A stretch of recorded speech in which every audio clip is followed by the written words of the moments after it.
BJP को पहला राज्य जीतने में स्थापना के बाद 10 साल लगे थे। पहली बार केंद्र की सत्ता तक पहुंचने में 16 साल लगे। पहली बार 5 साल की पूर्ण सरकार चलाने में 19 साल लगे। पहली बार बीजेपी को अपने दम पर पूर्ण बहुमत पाने में 34 साल लगे। अब जब नरेंद्र मोदी प्रधानमंत्री बने और फिर पिछले 12 साल में बीजेपी का सत्ता विस्तार अभी देश के 22 राज्य तक पहुंच चुका है। केवल देश के 3 राज्य बचे हैं जहां विजय रथ अब तक नहीं पहुंचा है। नरेंद्र मोदी की अगुवाई में बीजेपी ने 9 नए राज्यों में कमल खिलाया है। 2014 के बाद देश में हुए 72 विधानसभा चुनावों और 3 लोकसभा चुनाव मिलाकर 75 चुनाव में बीजेपी का स्ट्राइक रेट 60% रहा है।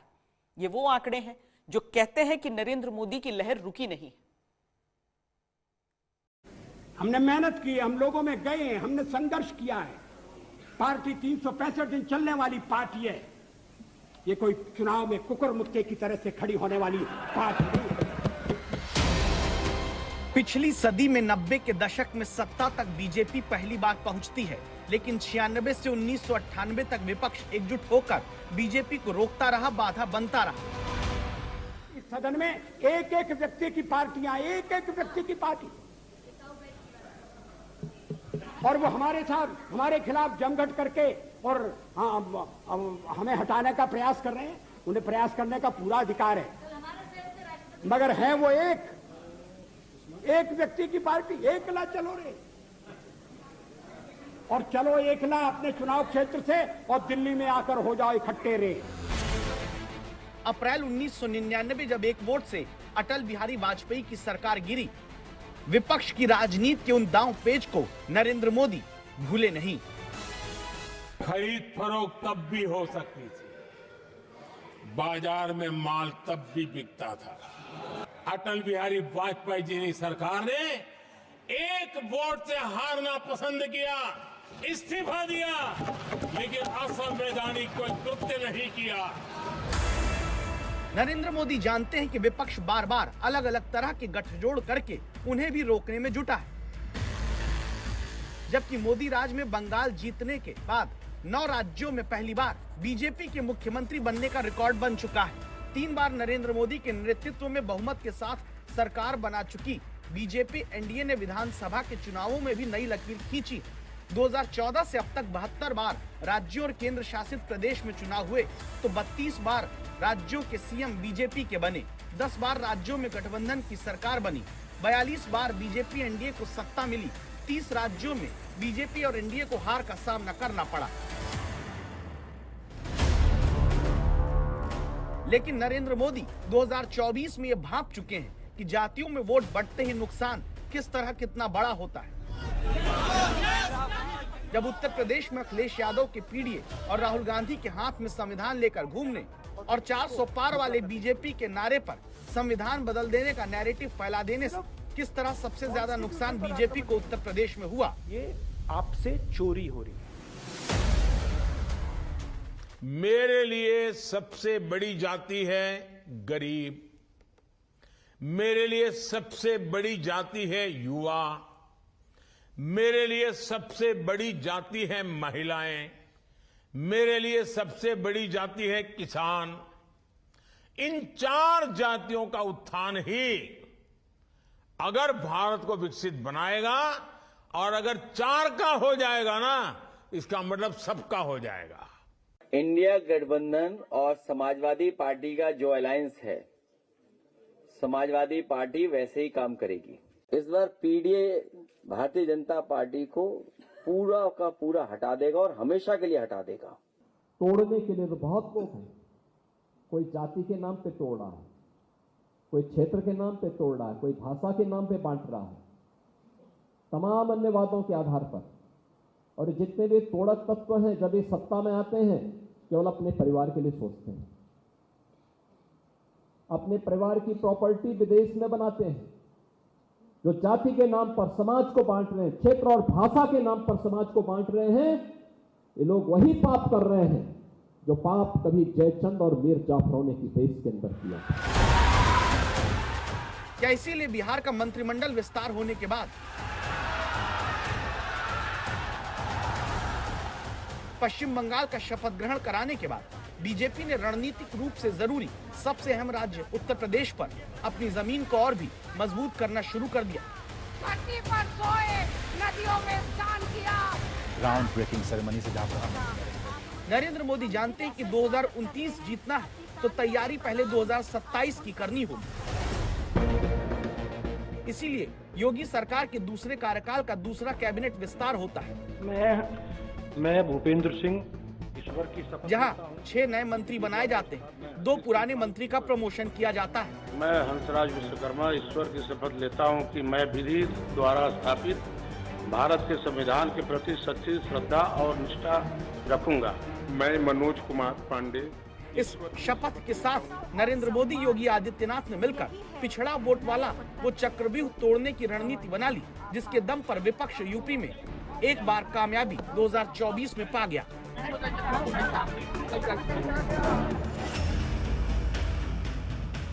नए बनने वाले यूपी के मंत्रियों का जाति गणित समझिए। भूपेंद्र चौधरी जाट ओबीसी वर्ग से आते हैं, सुरेंद्र दिलेर एससी वर्ग से, कृष्णा पासवान एससी वर्ग से, हंसराज विश्वकर्मा ओबीसी, कैलाश राजपूत लोधी हैं, ओबीसी वर्ग से आते हैं, मनोज पांडे ब्राह्मण हैं। जो 2 मंत्री अब की बार प्रमोशन पा रहे हैं उनमें अजीत पाल वर्ग से आते हैं, ओबीसी हैं, सोमेंद्र तोमर गुर्जर हैं, ओबीसी वर्ग से आते हैं। इस तरह यूपी में 8 में 5 ओबीसी, 2 एससी और 1 ब्राह्मण चेहरे को जगह मिली। प्रतिशत में देखें तो नए चेहरे में 62% ओबीसी जगह पाए, वो भी गैर यादव ओबीसी। पीडीए उत्तर प्रदेश में नहीं है, पूरे देश में पीडीए है। और धीरे धीरे वो पूरे देश के लोग जाग रहे हैं। और कहीं ऐसा ना हो 5% का भंडाफोड़ 95% लोग करने लगे हैं। एक तात्कालिक लॉलीपॉप से समाज का कल्याण नहीं होने वाला है, देश का कल्याण नहीं होने वाला है। देश का कल्याण तब होगा जब समाज में एकता होगी, कोई भेदभाव नहीं। हम सब भारतीय होने के नाते एक हैं। और उत्तर प्रदेश में इंडिया गठबंधन ने भारतीय जनता पार्टी को हरा करके देश में एक ऐसी सरकार बनी जो पूर्ण बहुमत की नहीं थी। मैं उसमें उत्तर प्रदेश के सभी पीडीए कार्यकर्ताओं का और जिन्होंने समर्थन किया था उनका धन्यवाद और आभार। श्री अखिलेश यादव जी तो फ्रस्ट्रेशन में है। पश्चिम बंगाल में कमल खिलने के बाद वह 2047 तक अब इंतजार करने के लिए अंदर से तैयार हो गए। कुछ बीच में बोलते रहेंगे, उनका पीडीए फर्जी है। 2024 का सबक हो या फिर ये पीडीए का असर, इतना है कि इस बार मंत्रिमंडल विस्तार में दलितों, ओबीसी और ब्राह्मणों को ही तवज्जो दी गई है। और जो नया आंकड़ा है वो दिखाता है कि किस तरीके से 2024 में मुंह खा चुकी बीजेपी 2027 में कोई भी मौका देने को तैयार नहीं है। उत्तर प्रदेश में योगी मंत्रिमंडल का जाति गणित अब देखें तो सवर्ण कुल 21 है, जिनमें ब्राह्मण 8, क्षत्रिय 6, भूमिहार 2, कायस्थ 1, वैश्य 3, खत्री 1 मंत्री हैं। ओबीसी मंत्री कुल 25 हैं, जिनमें कुर्मी 4, जाट 3, लोधी 3, निषाद 2, राजभर 2, बाकी पाल, विश्वकर्मा, मौर्य, गुर्जर, कश्यप, नोनिया, प्रजापति, सैनी, तेली, वैश्य, यादव 1-1 मंत्री बनाए गए। दलित मंत्री अब कुल 10 हैं, जिनमें जाटव 4, पासी 2, वाल्मीकि, धोबी, कोरी और खटिक 1-1 मंत्री हैं। मेरा टारगेट है सेवा, मेरा टारगेट है सम्मान, मेरा टारगेट है अधिकार सबको दिलाना। उसी टारगेट पर आगे बढ़ेंगे। जो भी काम मिलेगा, जो विभाग मिलेगा, माननीय मुख्यमंत्री जी के नेतृत्व में उत्तर प्रदेश की बेहतरी के लिए, विकास के लिए काम करेंगे। उत्तर प्रदेश को विकसित प्रदेश बनाने के लिए मंत्रिमंडल में सहयोगियों की आवश्यकता होती है और हमको लगता है कि उत्तर प्रदेश को गति देने के लिए इस मंत्रिमंडल का विस्तार, उसके लिए मैं बधाई देता हूँ। सबको सामंजस्य, सभी को समाज के लोगों का प्रतिनिधित्व मिले, इसकी इस मंत्रिमंडल में मैंने कोशिश की गई है। जो जिम्मेवारी मिलेगी, अभी संगठन का काम कर रहा था, एमएलसी का काम कर रहा था, सरकार के मंत्री के रूप में जो काम मिलेगा, निश्चित तौर पर एक संगठन सेवा है हमारा। नए मंत्रियों में ज्यादातर ओबीसी को चेहरा बनाने के साथ नरेंद्र मोदी योगी आदित्यनाथ की रणनीति यूपी में उस वोट बैंक को मजबूत करने पर है जिसने यूपी में पहले लीड दिलाई लेकिन 2024 में छिटक गया। 2014 से 2024 के बीच 3 लोकसभा 2 विधानसभा चुनाव के वोट गणित के मुताबिक बीजेपी 80% हिंदू वोट में सवर्ण का 70 से 80% वोट लगातार 2014 से पा रही है, लेकिन ओबीसी वोट में यादव वोट को हटाकर जो 50 से 80% तक हिस्सा 2022 तक मिला वो अचानक 2024 में छिटकने लगा। 2019, 2022, 2024 के बीच देखें तो कुर्मी कोयरी वोट बीजेपी के पास 80% से 72% होते हुए 2024 में 61% तक आ गया।